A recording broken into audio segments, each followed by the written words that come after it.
and the President of the Argentine Republic, His Excellency Javier Milei.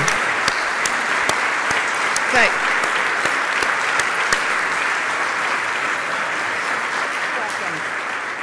Okay. Good morning, everyone. Y bienvenidos a la Bolsa de Nueva York.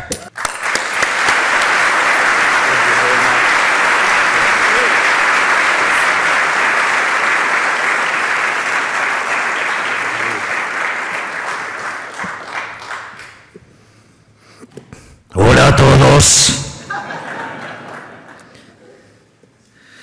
Bueno, muchísimas gracias por esta recepción. Es para mí un gran honor estar en esta casa dando a conocer lo que es la experiencia del caso argentino. Nosotros, al momento de arribar al gobierno, básicamente Argentina estaba al borde de lo que hubiera sido la peor crisis de su historia. Combinaba los elementos de las tres más grandes crisis de la historia argentina. Teníamos un desequilibrio monetario que era el doble del que teníamos en el año 75 previo al Rodrigazo. Teníamos una situación en el Banco Central mucho más precaria que la que teníamos en el año 1989, antes de la hiperinflación de Alfonsín, y teníamos indicadores sociales peores que los que teníamos en el final de la convertibilidad. Por lo tanto, estaba todo dado para que ocurriera un verdadero estallido. Al mismo tiempo, Argentina mostraba déficits gemelos por el equivalente de 17 puntos del PBI. Ustedes saben que en la literatura de indicadores tempranos de crisis, 4 puntos de déficit gemelos en términos del PBI es una alerta amarilla. En el caso de 8 puntos del PBI, presagia una tremenda crisis, así es que imagínense lo que era enfrentar 17 puntos. Al mismo tiempo, de esos 17 puntos, 15 estaban generados desde el sector público nacional, donde 5 correspondían al déficit fiscal que generaba el Tesoro y 10 puntos correspondían al déficit cuasi fiscal, es decir, el déficit que generaba el Banco Central. Esto, además, en un contexto donde el Banco Central tenía reservas internacionales netas negativas por cerca de 12.000 millones de dólares. Teníamos deudas con importadores por 50.000 millones de dólares. Teníamos dividendos pendientes de pagos por 10.000 millones de dólares. Teníamos vencimiento de deudas en pesos por el equivalente a 90.000 millones de dólares. Vencimientos de deudas en dólares por 25.000 millones de dólares, principalmente con multilaterales, pero teníamos el acuerdo con el Fondo Monetario Internacional caído por los sucesivos incumplimientos del gobierno anterior. Y además teníamos dentro del balance del Banco Central pasivos remunerados por el equivalente a 4 bases monetarias que vencían a un día. En definitiva, estaba todo dado para que hubiera una verdadera catástrofe. Sin embargo, nosotros nunca nos quejamos de la herencia, solo la describimos, porque también hay que ser sinceros que en condiciones normales de presión y temperatura yo no sería presidente. En condiciones normales no habría presidentes liberales libertarios y por eso nunca hubo en el mundo y por eso yo soy el primer presidente liberal libertario en la historia de la humanidad. En ese sentido, al mismo tiempo la inflación venía corriendo cuando uno miraba la primera semana de diciembre a un ritmo del 1% diario, eso es cerca de 3.700 anual. En los primeros 15 días de diciembre ya corría a un ritmo del 7.500% anual y la inflación mayorista del mes de diciembre se había ubicado en 54%, lo cual anualizado daba 17.000%, lo cual era absolutamente factible dado todo el desequilibrio monetario que estaba mostrando Argentina y que en condiciones normales Argentina hubiera convalidado monetariamente.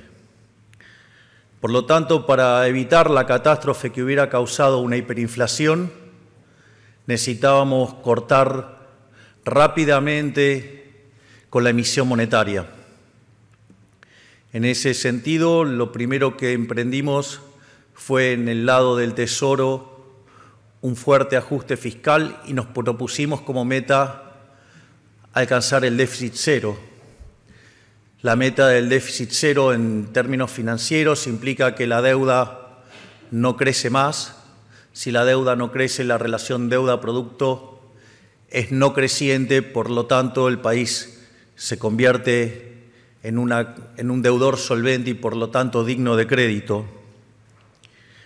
Esa tarea que nosotros nos habíamos propuesto alcanzar en el primer año de gestión, todo el mundo nos decía que era imposible que hiciéramos un ajuste de 5 puntos del PBI, que solamente en el mejor de los casos se podía hacer un ajuste de 1 punto del PBI.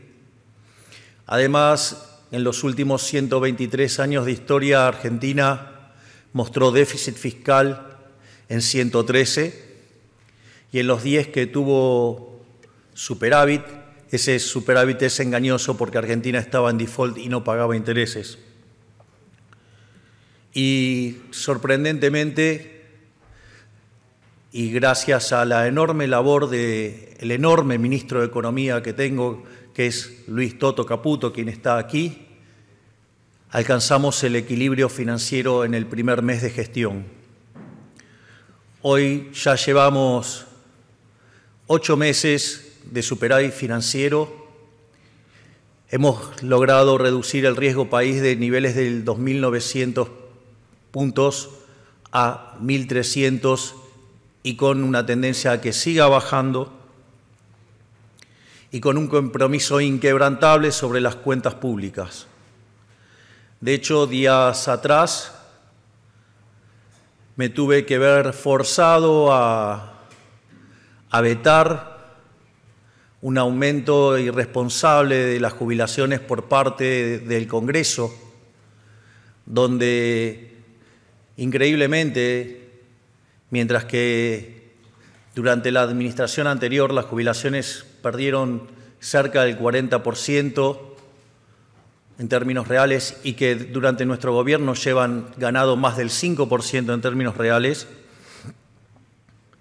votaron una ley que implicaba un aumento de por lo menos del gasto público de 1.2 del PBI. No habían propuesto ningún mecanismo de financiamiento, con lo cual, digamos, una situación absolutamente irresponsable y que eso en términos dinámicos implicaba aumentar la relación deuda-producto en 67% del PBI. Es decir, implicaba directamente exterminar el futuro de los jóvenes con una deuda absolutamente impagable. Por lo tanto, nuestro compromiso con el equilibrio fiscal es inquebrantable y no estamos dispuestos a negociar bajo ningún punto de vista el equilibrio fiscal.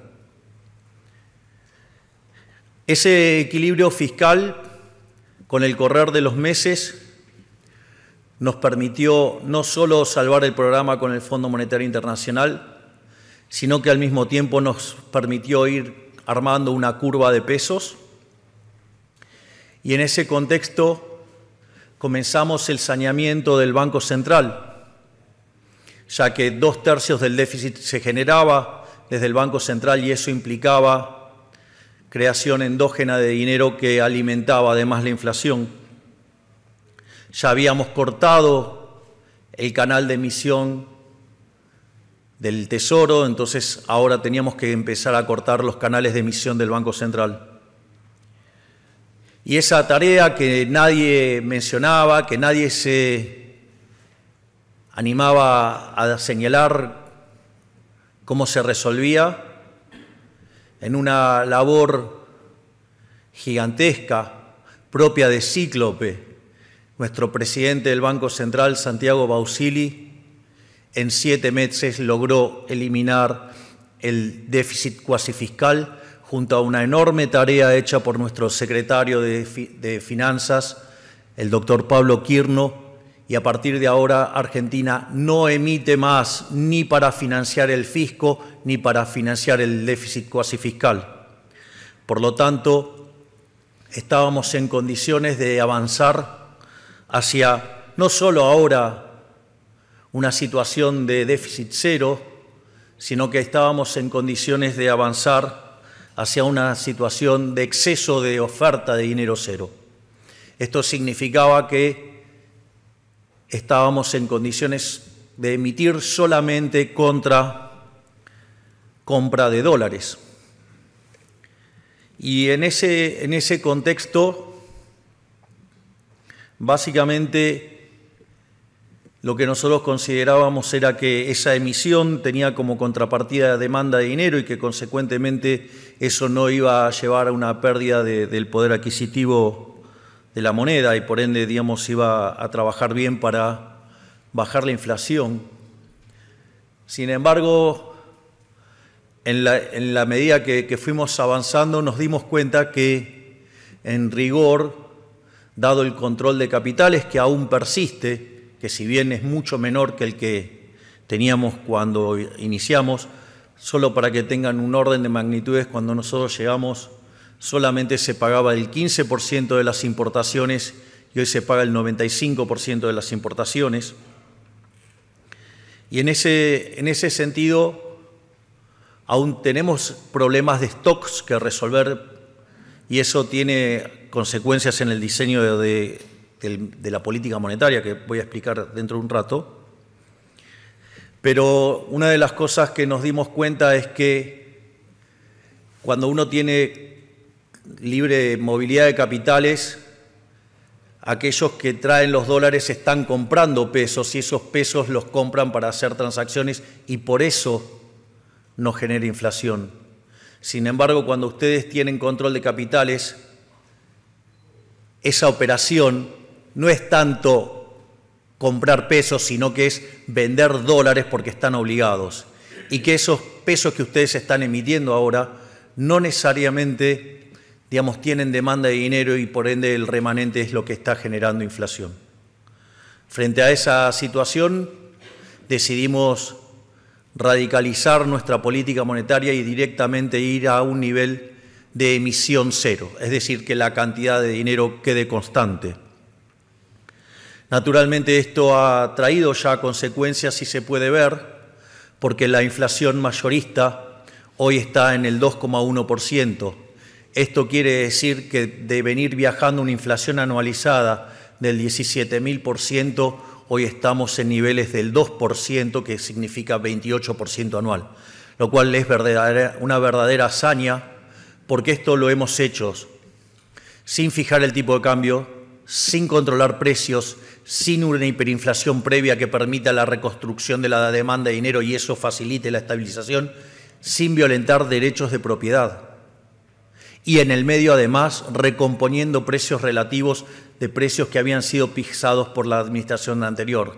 Es decir, por eso siempre digo que mi ministro de Economía, de quien estoy tan orgulloso, el doctor Luis Toto Caputo, va a ser recordado como el mejor ministro de Economía de la historia porque lo que está haciendo es verdaderamente una tarea enorme. Dicho esto, frente a este esquema nuevo de política monetaria se nos cuestionó que había ahora intervención del mercado y se nos cuestionó el tema de la acumulación de reservas. Respecto a la intervención, dado que nosotros tenemos todavía control de capitales, lo que puedo decir es que el nivel de intervención ahora bajó, porque en un mundo sin intervención, ¿cómo sería el mundo sin intervención? El tipo de cambio sería libre, la variación de la cantidad de dinero sería cero y la variación de las reservas sería cero. En ese contexto, el tipo de cambio paralelo es libre en Argentina. No solo eso, sino que además, antes, como obligábamos a los exportadores a liquidar sus dólares, cada $3 que comprábamos estábamos interviniendo por 3. Hoy, como mantenemos constante la cantidad de pesos, al inicio devolvíamos básicamente $2, con lo cual la intervención había caído 1/3, y hoy que la brecha es mucho más chica, básicamente los niveles de intervención siguen cayendo. Por lo tanto, lejos de haber más intervención, hay menos intervención. Al mismo tiempo, se nos cuestiona el tema de la acumulación de reservas, y la verdad que es un argumento bastante ridículo y pobre conceptualmente, porque la pregunta es, si ese argumento fuera cierto, significa que entonces todos los países que tienen tipo de cambio libre entrarían en default, lo cual es una tontería enorme. Básicamente nuestro argumento es que los dólares para pagar los servicios de la deuda tienen que ser comprados con superávit fiscal, tienen que ser comprados con disciplina fiscal, con ahorro fiscal y no con emisión monetaria. Porque cuando ustedes lo compran con emisión monetaria, en realidad lo que están haciendo es estafar a los ciudadanos, porque por un lado ustedes compran dólares, inyectan pesos, ¿sí? Pero esos dólares que tiene el Banco Central comprados con emisión de pesos, después el gobierno coloca bonos sobre el Banco Central. De hecho, el máximo acreedor del Estado Nacional es el Banco Central. En la última administración, el Tesoro le robó al Banco Central y por ende a los argentinos 45.000 millones de dólares. Y por lo tanto nosotros no vamos a habilitar esa estafa. Se terminó el momento en el cual el Estado argentino estafe principalmente a los argentinos de bien y a sus acreedores. Por lo tanto, los dólares se van a comprar con superávit fiscal y no con impuesto inflacionario encubierto. Dicho esto, no solo hemos trabajado en la estabilización de la macro, otra de las grandes demandas que tenía mi job description como presidente era no solo domar la inflación, lo cual está en camino, sino que además teníamos como agenda reducir la inseguridad. Argentina parecía tierra de nadie, parecía que era imposible controlar las marchas, los piquetes y todas esas actividades fuera de la ley que obstruía la posibilidad de trabajar tranquilo a los argentinos de bien. Y en ese sentido también quiero reconocer la enorme tarea de mi ministra de Seguridad, la doctora Patricia Bullrich, que también está aquí con nosotros donde frente a la primera marcha desarrolló el protocolo antipiquete y a partir de ahí no se cortó más una calle en Argentina. Y de hecho llevamos 4 meses sin que haya un piquete, o sea, ya desistieron totalmente. Y no solo eso, sino que en la provincia de Santa Fe, en la ciudad de Rosario, un foco que suele ser víctima del narcotráfico, en el último mes se logró 0 homicidios y lleva en lo que va la implementación del Plan Bandera una caída del 80%. Por lo tanto, también estamos cumpliendo con esa parte que requería el job description de terminar con la inseguridad. No solo eso, sino que Además, desde la propia campaña hemos tenido una clara posición internacional. Es más, siempre dijimos que íbamos a estar aliados con el mundo libre, que íbamos a estar en contra de los autócratas. Ya siendo diputado, me había manifestado en favor de Ucrania frente a la invasión rusa. Y además era tan claro mi alineamiento con los Estados Unidos, independientemente de quién vaya a ser el que gobierne Estados Unidos, porque es una decisión estratégica ser aliado de Estados Unidos como representante del mundo libre. También dijimos que nos íbamos a alinear con Israel, también señalamos que nos íbamos a alinear con el mundo libre y que íbamos a rechazar de plano la Agenda 2030 y todo lo que tiene que ver con el catecismo woke.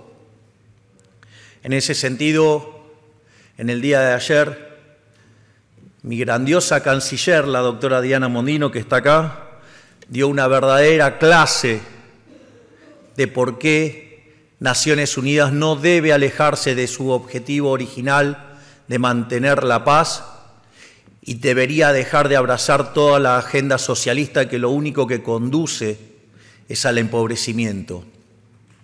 Por lo tanto, ayer también hemos dado muestras contundentes de nuestra alineación, no solo con el mundo libre, sino además con las ideas del capitalismo de libre mercado. Naturalmente, también se nos cuestiona la política social. Dice que no tenemos corazón. Yo diría que no tienen cerebro lo que hacen ese comentario. Bueno, de hecho, muchos no les gustó el último posteo que hice en Instagram del virus Cuca12. Pero más allá de eso, en términos, las únicas partidas que crecieron fuertemente durante nuestro gobierno fueron lo que tiene que ver con el gasto de contención social. Nosotros sabíamos que hacer el ajuste fiscal más grande de la historia de la humanidad implicaba poner en riesgo la situación social, y ahí no solo que hemos duplicado las partidas, de hecho lo que tiene que ver con los dos planes más importantes que tiene Argentina, que es la asignación universal por hijo y la tarjeta alimentar, no solo que se duplicó, sino que además, más que duplicó, sino que hoy cubre la canasta básica total. Por lo tanto, eso representa una mejora sustancial respecto a lo que el gobierno populista y tan preocupado por la gente solamente cubría la mitad. Pero no solo eso, sino que además en el medio terminamos con los intermediarios, con los gerentes de la pobreza, es decir, con los que se quedaban con parte del dinero que iba a los sectores más vulnerables. Y obviamente que tocar esos privilegios, tocar esos robos, digamos, generó muchas operaciones de prensa en contra de nuestro gobierno, operaciones de prensa que además están sobreestimuladas por el simple hecho de que les cortamos la pauta publicitaria. Nosotros creemos en la libertad de verdad, no digamos de que un gobierno tiene que estar sobornando periodistas para que los periodistas digan lo que uno quiere. Si son tan buenos, que compitan en el mercado y que se ganen el favor del consumidor como se ganan todas las empresas de bien su mercado. Pero esto no es todo. Además, iniciamos un conjunto de reformas estructurales impulsando la ley Bases y enviando un decreto de necesidad y urgencia donde hemos logrado pasar estas reformas con el 15% de la Cámara de Diputados y con el 10% de la Cámara de Senadores. Y es increíble que todavía nos cuestionen que no hay gestión.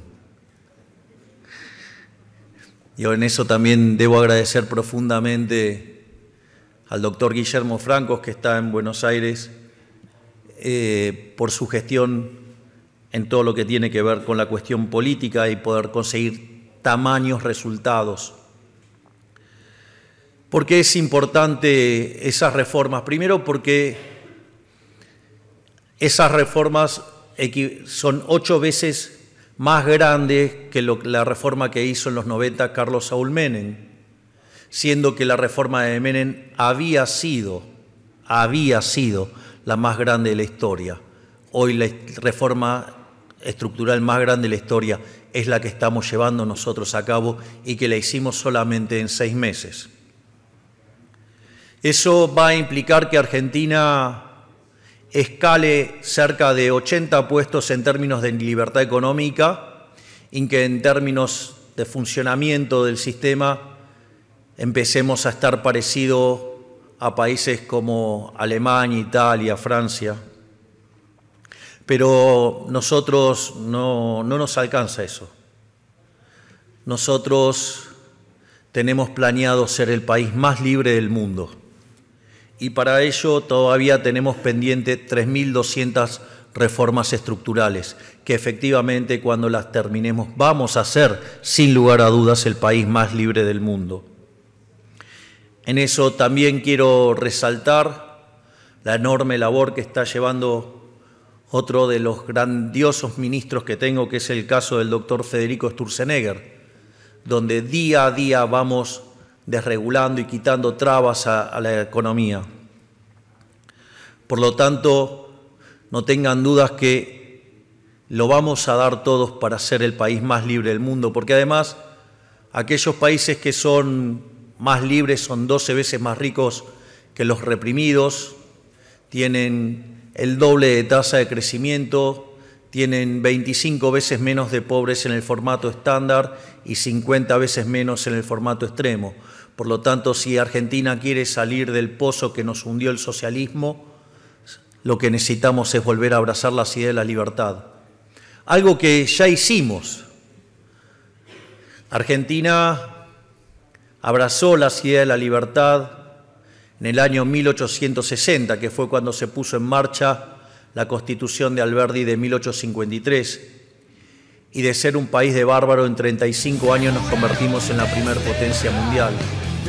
Entonces, con un mundo más integrado, mejor comunicado y con muchísimas más posibilidades tecnológicas para acelerar la convergencia, ¿por qué no vamos a hacerlo ahora? Lo único que necesitamos es coraje, y créanme que si hay algo que me sobra, es coraje para hacerlo.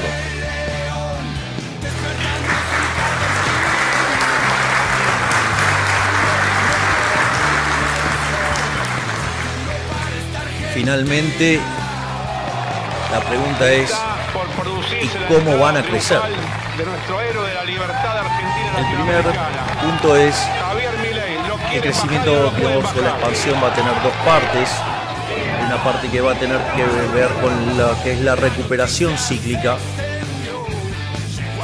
De hecho, hoy cuando uno mira las series de la economía, el 80% de las series están empezando a arrojar resultados positivos.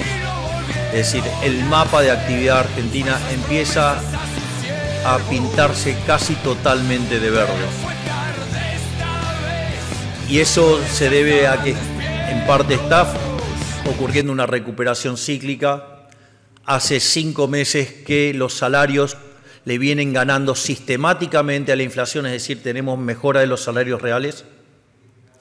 Eso también aplica a las jubilaciones.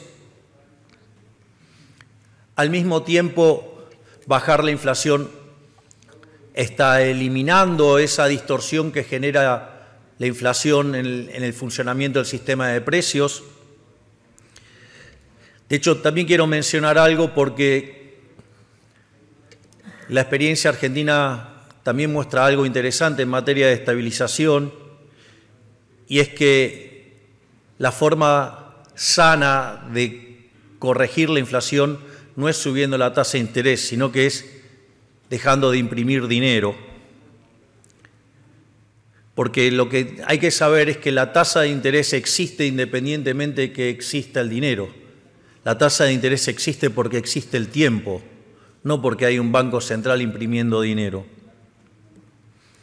Y eso fue un elemento muy importante porque cuando no hicimos caso de las recomendaciones de subir la tasa de interés como mecanismo de estabilización, hubiéramos tenido una relación de pasivos monetarios en términos de base monetaria de cerca de 10 veces hoy y estaríamos discutiendo las características de la hecatombe argentina y no de cómo Argentina logró terminar con la inflación. Pero a veces es necesario volver a las raíces, hay que volver a leer los autores del siglo XIX e inicio del siglo XX, antes de que apareciera la aberración de 1936 llamada Teoría General del Interés y el dinero, Teoría General de la Ocupación, el interés y el dinero de ese ser siniestro que fue John Maynard Keynes. Dicho esto, soy Milei, ¿qué esperaban?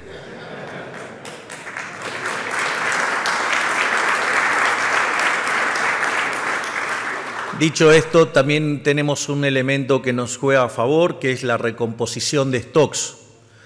Por lo tanto, la economía argentina se había sobreestoqueado en la última parte del gobierno kirchnerista por si se desataba la hiperinflación y poder estar protegidos con activos reales. Y esos stocks se agotaron en la primera parte del año y por ende hoy el ciclo de stocks juega positivamente, igual que la recomposición de la demanda vía aumento de salarios y aumento de jubilaciones, y que se está manifestando en que cada vez se aumenta más el nivel de utilización de la capacidad instalada en los distintos sectores de la economía. Pero claramente eso hace al ciclo. Pero eso no es todo. Hay más, y hay más cosas que van a favorecer el crecimiento económico. En primer lugar es que el crecimiento se genera por inversión, y ustedes la inversión la tienen que financiar, o sea, necesitan del ahorro. Y básicamente el ajuste fiscal que hemos hecho le ha devuelto a los argentinos 15 puntos del PBI de ahorro. Es decir, mientras que en diciembre del año pasado discutíamos las características de la hiperinflación, hoy discutimos la existencia de crédito a 30 años y cómo se estructuran créditos a 30 años. Por lo tanto, eso está mostrando que los bancos dejaron de ser una oficina para financiar de manera indirecta al fisco y han tenido que salir a trabajar de banqueros, que era lo que queríamos que hicieran. Por otra parte, eso va a ser un gran elemento para el crecimiento económico. Al mismo tiempo, vamos a liberar el cepo. El cepo lo vamos a liberar cuando la tasa de inflación que tiene el programa macroeconómico sea cero. Básicamente, ustedes tienen una inflación observada en el consumidor que es 4%, y una inflación inducida por el programa, dado los controles de capitales, dado el crawling peg y la inflación internacional del 2,5%, por lo tanto esa inflación hoy está en el 1,5%. Cuando ese 1,5% haya desaparecido, se va a dar en una situación donde además las LEFIs hayan desaparecido y la base monetaria en el formato tradicional coincida con la base monetaria amplia. En ese momento habrá desaparecido el money overhang y podremos abrir sin ningún tipo de problemas el cepo, porque ya no tendrán balas para cargar las armas que puedan tirar la estabilidad macroeconómica, porque se habrá eliminado del exceso de pesos dentro de la economía. Al mismo tiempo, nuestra disciplina fiscal va a implicar que inexorablemente el riesgo país va a caer.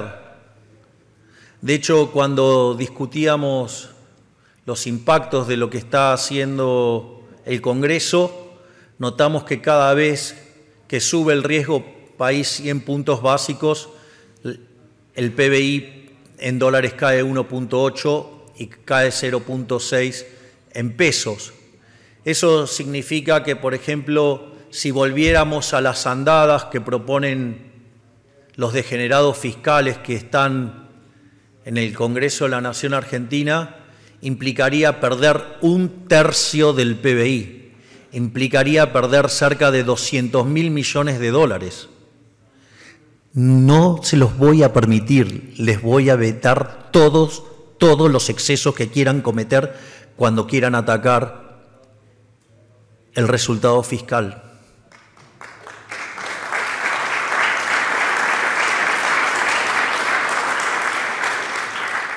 Y la consecuencia de ello será que inexorablemente el riesgo país va a caer, la tasa de interés va a bajar y consecuentemente vamos a acelerar la acumulación de capital, va a aumentar la productividad y la economía argentina va a crecer y va a recuperar sus salarios. Y una última nota sobre el cepo, a diferencia de todas las otras experiencias que se salió con yendo, digamos, el tipo de cambio oficial hacia el paralelo, estamos demostrando que se puede hacer desde el paralelo hacia el oficial. Cuando lanzamos el programa de emisión cero, básicamente lo que nosotros enfrentábamos era una situación donde el tipo de cambio paralelo estaba en 1.500, donde los pronósticos de los analistas decían que en las próximas semanas se iba a ir a 2.000.